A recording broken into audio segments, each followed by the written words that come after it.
எப்படி பயன்படுத்த வேண்டும் என்பதற்கான ஒரு விளக்கம். சென்டர் மீடியனில் இருந்து இதை 4 டிராக்குகளாக பிரித்துக் கொள்ளலாம். உதாரணத்திற்கு சென்டர் மீடியனை ஒட்டி இருக்கும் இந்த பாதையை முதல் டிராக் என்று எடுத்துக்கொள்வோம். இது சுமார் 50 மீட்டர் மட்டும் உள்ளது. இது எதற்கு என்றால் வலது பக்கமாக திரும்பக்கூடிய வாகனங்களுக்காக போடப்பட்ட பாதையாகும். இந்த பாதையில் நேராக செல்லும் வாகனங்கள் வரக்கூடாது. வலதுபுறமாக திரும்பும் வாகனங்கள் இந்த பாதையை சுமார் 50 மீட்டருக்கு முன்பே வலது பக்கமாக ஒட்டி வர வேண்டும். அடுத்ததாக 2வது டிராக்கை பற்றி தெரிந்து கொள்வோம்.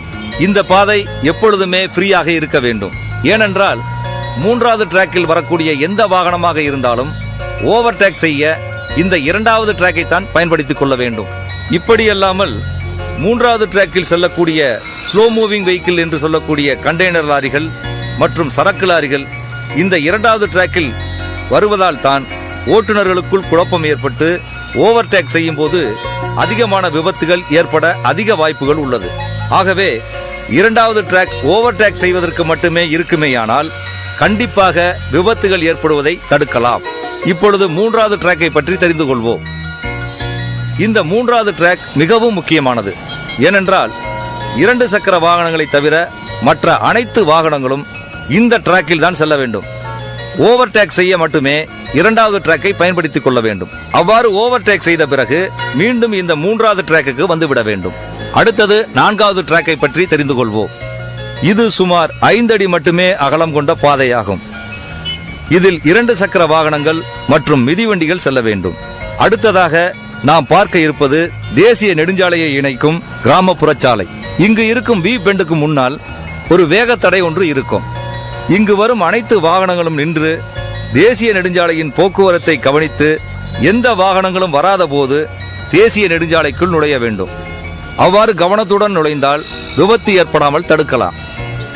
இப்பொழுது நீங்கள் பார்க்கும் இந்த தேசிய நெடுஞ்சாலையில் யூ-டர்ன் செய்வதற்கும் கிராமம் மற்றும் நகர்ப்புற வாகனங்கள் இந்த பாதையில் குறுக்கே செல்வதற்கும் எந்த பாதையும் இல்லை.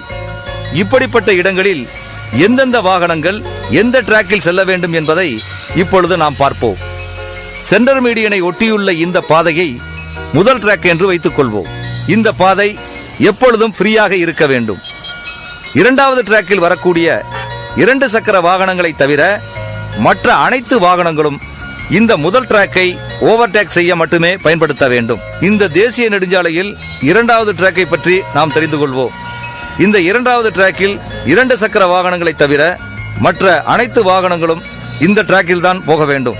குறிப்பாக இதில் சரக்கு வாகனங்கள் மற்றும் கனரக வாகனங்கள் இந்த பாதையில் தான் வர வேண்டும். இப்போது இந்த தேசிய நெடுஞ்சாலையின் 3வது டிராக்கை பற்றி நாம் தெரிந்து கொள்வோம். இதில் சைக்கிள் மற்றும் 2 வீலர்கள் மட்டும் செல்ல வேண்டும். தேசிய நெடுஞ்சாலையில் வாகன ஓட்டிகள் சரியான பாதையில் அளவான வேகத்துடன் சென்றால் எந்த விபத்துகளும் ஏற்படாது.